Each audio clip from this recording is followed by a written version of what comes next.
Hey everyone, today we're going to do a video on uh, replacing and packing bearings on a Dexter 3,500 pound axle. It's my 5x12 tandem utility trailer. I've already got it jacked up, and the first thing we got to do is take the wheels off. Before we do that, we'll get the dust cover off.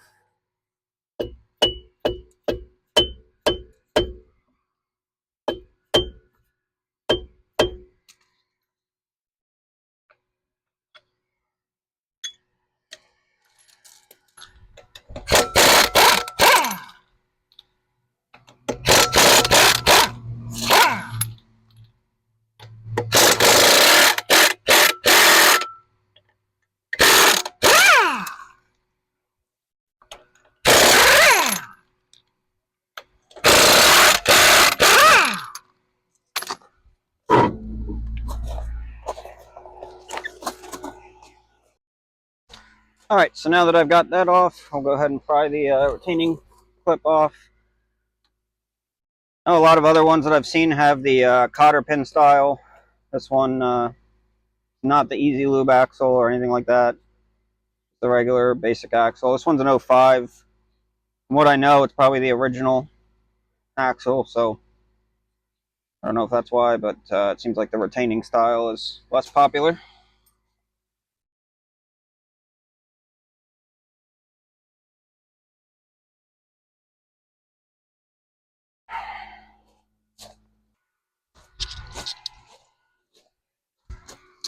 One of the other things we'll have to do today is I bought this a few years back, maybe a year ago now, and it had just been refinished before I got it. And I think whoever did it oversprayed paint everywhere. So that's one of the things I've noticed. The studs and the lug nuts they're really tight. I mean, you heard the impact, kind of had to impact the whole time just to get them off. So we're going to run them through my rethreading kit, clean them up. I was going to do new ones, but I figure probably another year or so and I'll have to get new brakes anyways. So I think at that point, that's when I'll just do all new hubs and everything, all new drums. There's a washer in here, nut, then a washer, and then the outer bearing. Um, I've already got new bearings. These are getting kind of loose. They got quite a bit of play in them. So go ahead and throw them out. Messy job, grease everywhere.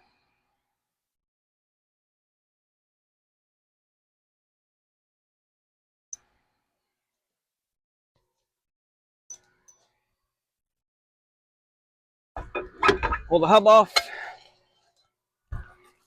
There's a grease seal in there, the inner bearing, and then both the braces are in there. So just gonna bring everything in here and we'll clean it off inside the workbench.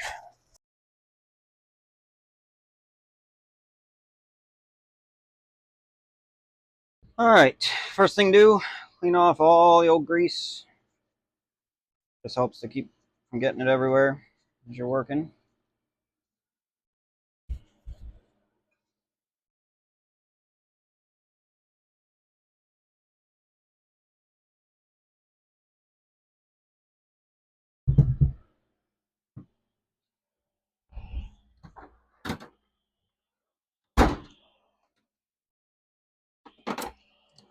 Got this seal puller. Get them super cheap at Harbor Freight. Maybe. Before we do that, get these cleaned up and out of the way.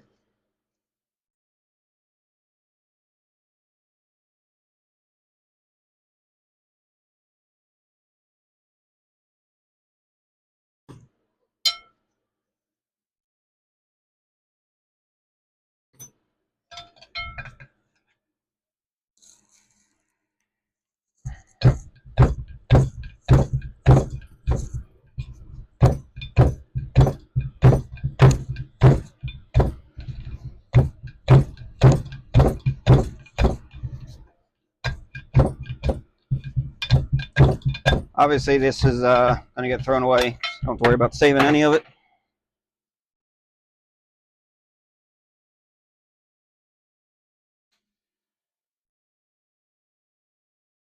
See in there, bearing shot, super loose.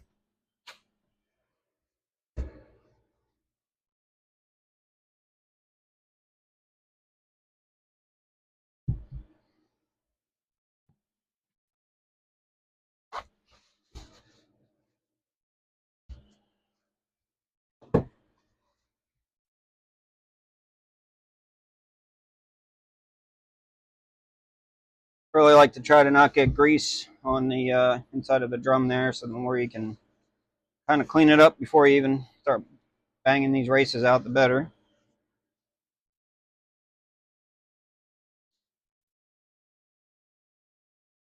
Now we'll start whacking.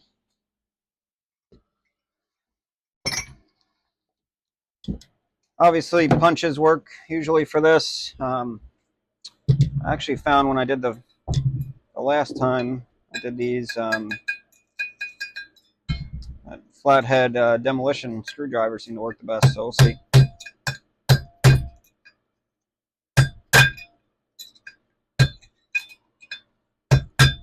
It's just kind of slow and steady.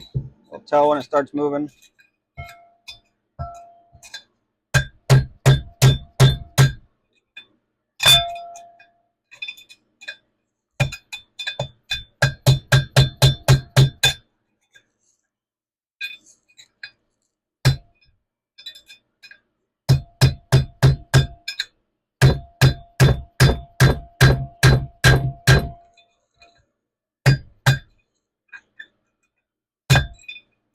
Almost out.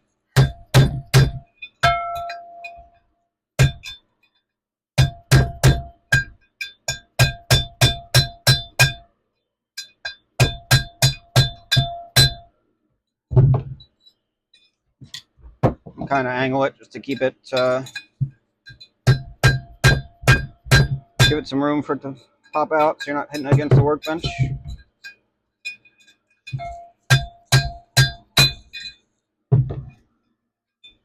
Got me.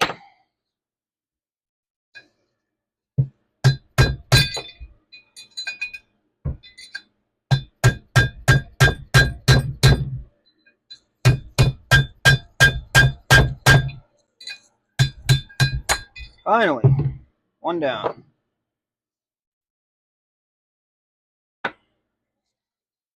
Flip it over, do the other.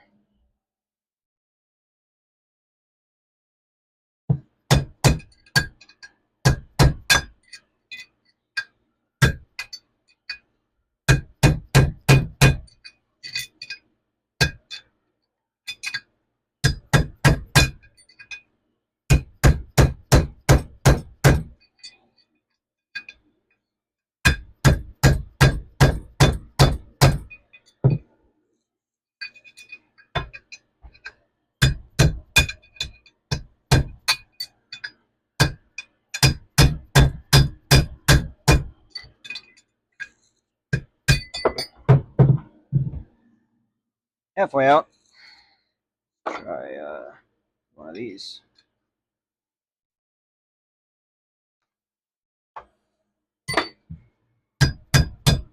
There we go.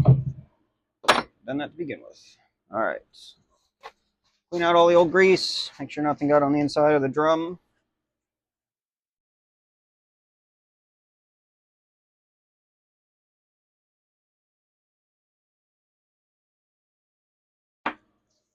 Inner.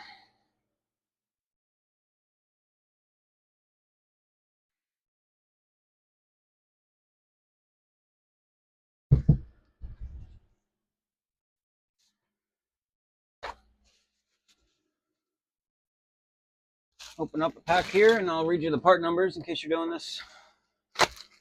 I got these from E-Trailer. It is the hub bearing kit for Dexter. There's the part numbers. That's for the whole kit. I kind of had a lot of trouble finding one for this axle. There's a million for 3,500-pound axles, but could not seem to find any with that retaining clip. Instead, they all came with this style with the cotter pin, so that's some extra parts I don't need. Luckily, the washer and everything's in good shape, so I'm not too worried about it, but is something to note. The other thing is, so I have the Icon bearing and race driver set. Don't need it, but you know, if you don't have this, you're going to be stuck doing a lot of trying to find a socket or something to hit it in that's at that dimension. So go ahead and make sure that sits in there good. Get the right size here. I think it's kind of a pain about this kit, and I think they're pretty much all set up the same, but you're constantly doing this, taking the thing off and on. So I like to put a little grease. It just helps with the install. I'll go ahead and put a little. This is one of those cheapo, I think it's the OEM Tools one or something. Bearing repacking kits, and it does help. Some on there. Also put a little bit on the inside.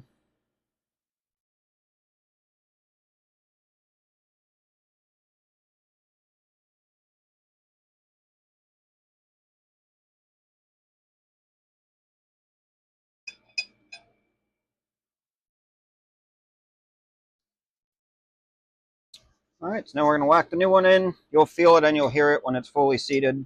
Big thing is just to try to make sure that it's going in level. This helps immensely with that rather than trying to hit it a little bit at a time.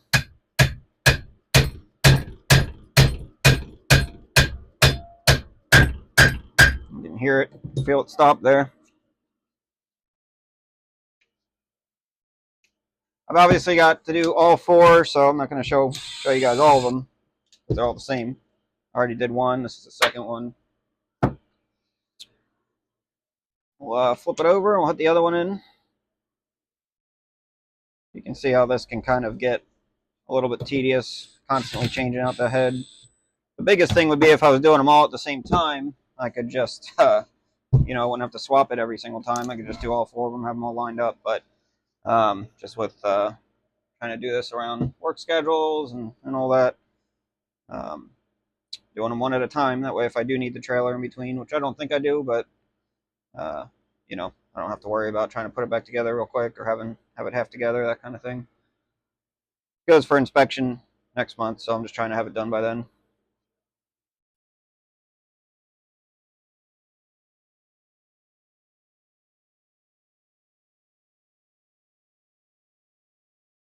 The races were actually in pretty good shape, but since I wanted to do the bearings anyways, I don't see any reason to do it.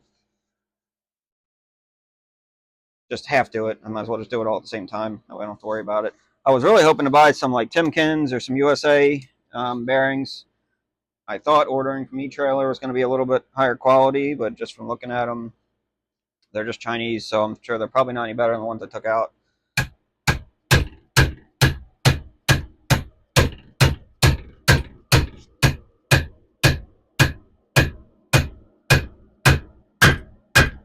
All right, then. Yeah, I probably could have just ordered like the cheapest of the cheapest on Amazon.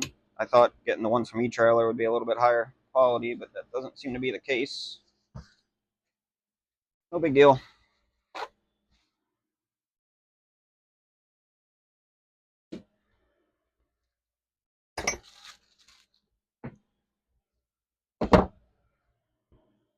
I check it, you know, a couple times a year usually, so I'll just keep an eye on it.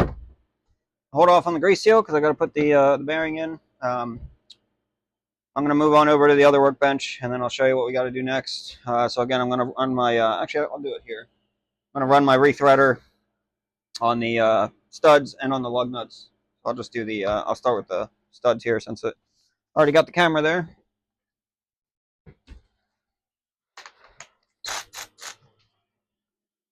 I'm sure you're probably supposed to do this by hand, but I got to be out here all day, so I don't really feel like doing that all by hand. I'm sure now that I'm doing it on video, I'll probably strip the heck out of it, but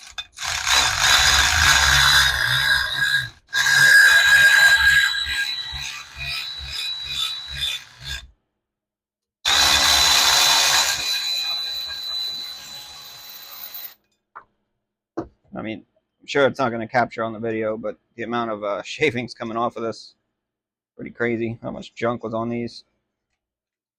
I figure next time I have to do this, I'll just do, will be when the pads are getting low, or the shoes, sorry. So I'll just do the whole thing. You can buy the whole assemblies. I think it was like $300 an axle or something like that.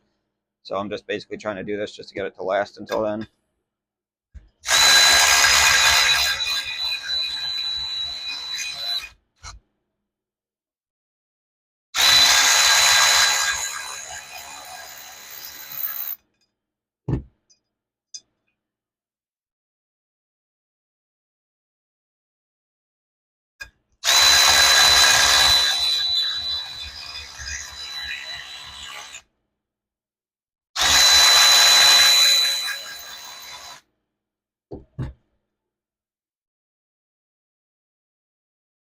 2 more.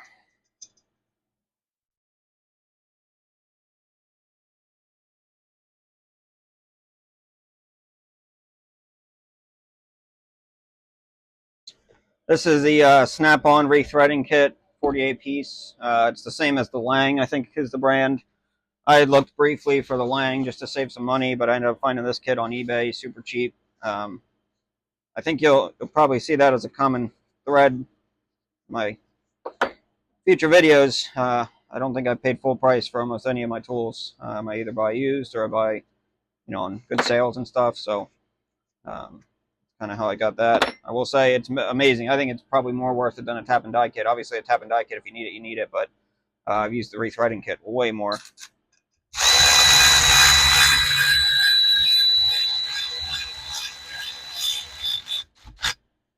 There's so many situations where something just gets a little boogered up, and it's so nice to not have to just rethread the whole thing, just run or not have to tap or die it. You can just run the thread cleaner up, clean it up.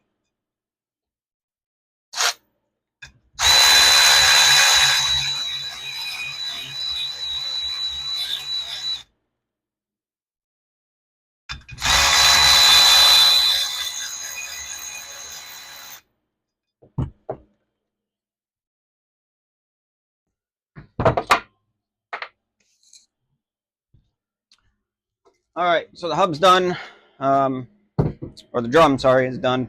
I'm gonna pull it out and just spray it off with some brake clean real quick. I'll be right back, and then we'll go do the lug nuts. All right, back over here on the other bench. We're just gonna one by one put the lug nut in there just to hold it and run the thread chaser through it. Get some more light over here.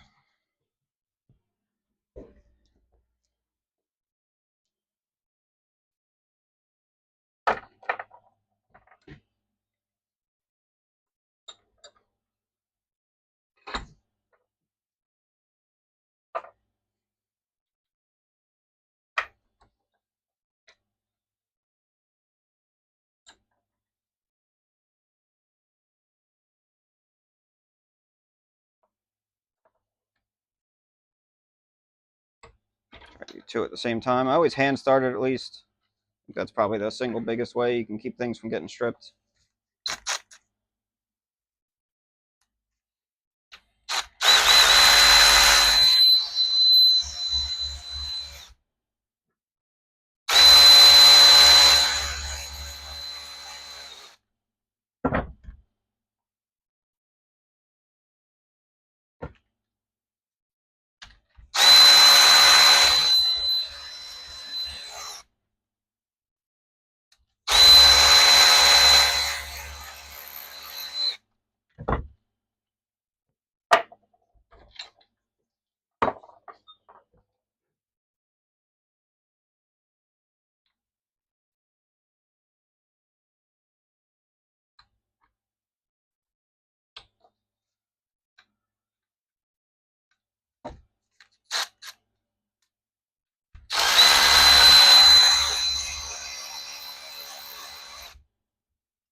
Last one.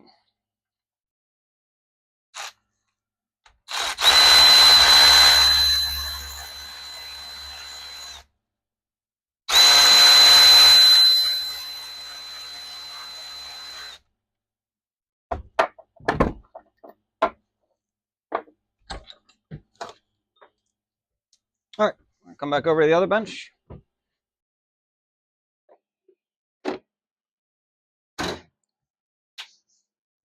All right, we're over here. It's time to do the bearings now. We're going to flip it over because we got to do the inner bearing and then put the grease seal in. So, the bearing here, always good idea to look at it beforehand, make sure it's smooth, not too loose or anything, because it might be junk. Never know. Put it in here, and I've got, again, it's that OEM Tools, super cheap on Amazon. There's a million of them that all look the same, just different colors. Bearing packer.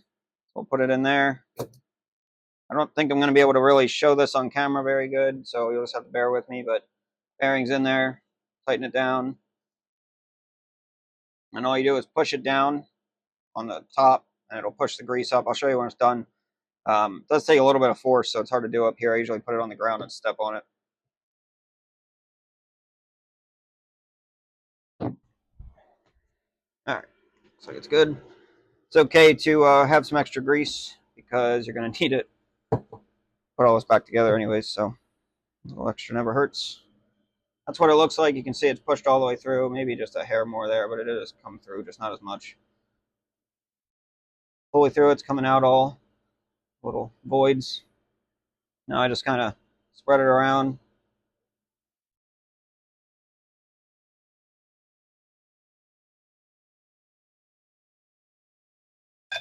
Drop it in.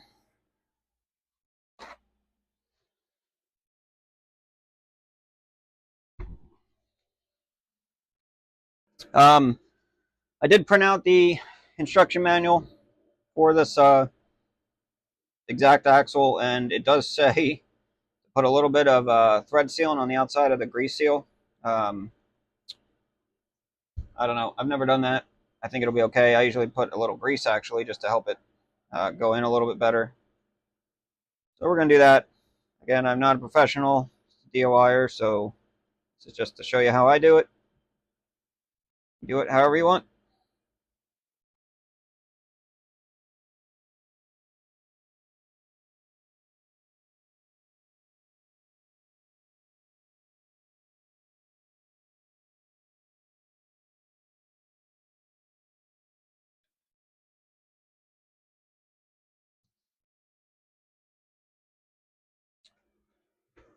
I would highly recommend waiting for a sale and picking up this either this one or any of them, any of the bearing and race packers or race and seal drivers. They're well worth it.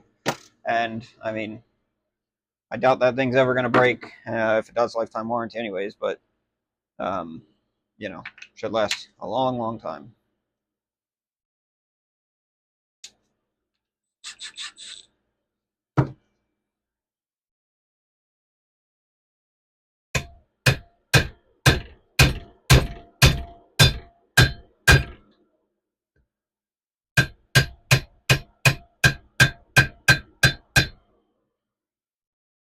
Fully seated. I'm just going to clean that excess grease off.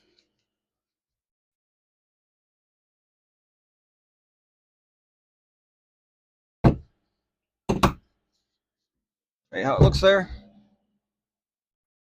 That's it. We'll meet you back outside. So you got the race, the inner bearing. Oh, you know what? Before we go back out, I'll pack the outer bearing. Obviously, that's got to go out with us, and I'll put it on once I get it on the shaft. But I'll pack it in here real quick too. Again, all you do, drop it in there, tighten this down, start pushing. There it is. You can see it's pushed through all the way around. Pull it out. Good.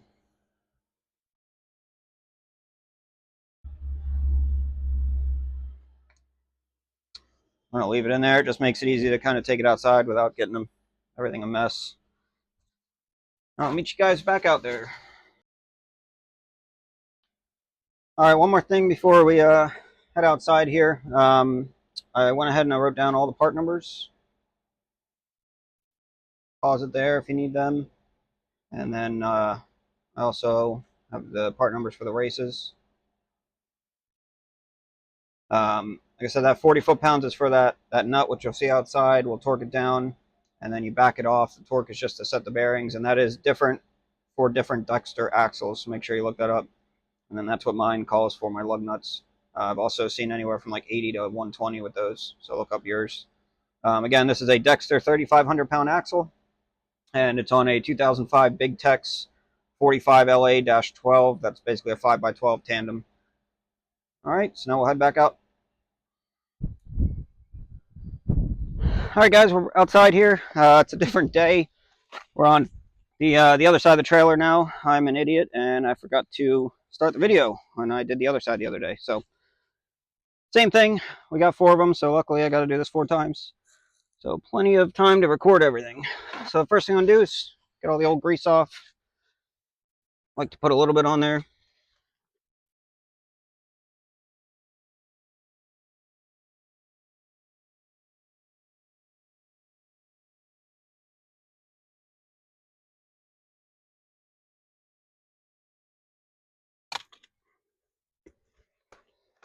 Messy, messy job.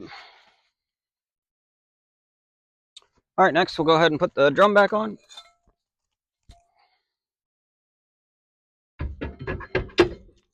Make sure that's all the way in.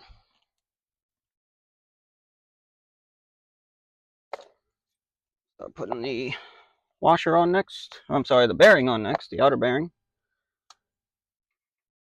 And this, sometimes you kind of got to play with the drum a little bit, maybe even wiggle it to get it on there.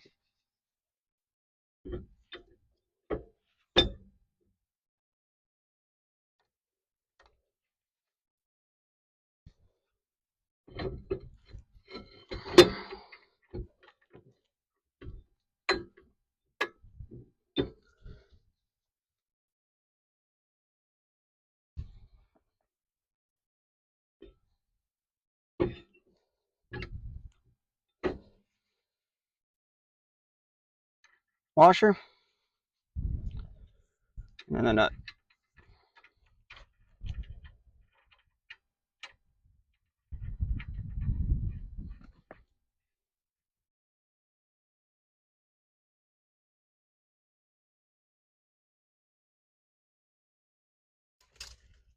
Kind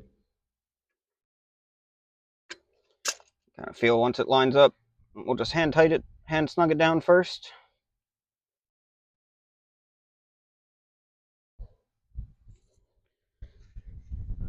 All right, so 1.5 inch socket for that nut.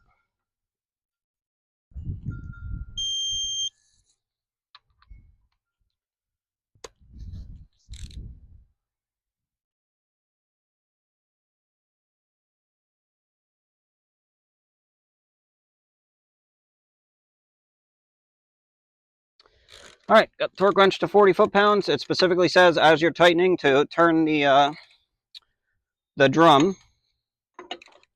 Kind of need 3 hands for this.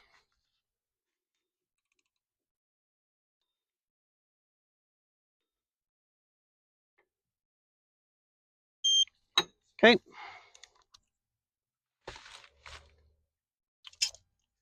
And now we're going to back it off.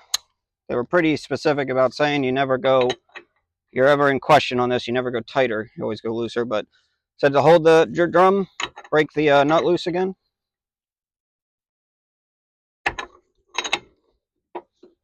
Okay, she's loose. And then it says just snug it back down until there's no resistance, but it's tight. There's no play. And that's it. Just going to put our retaining clip back on. And a lot of these don't seem to be as popular. It seems like the cotter pins are more popular style. I don't know if it's because this is older. But that's it. I'm going to put the dust cover back on. And then we'll torque the lug nuts down. Again, 100 foot-pounds for mine. And that's it. Thanks for watching.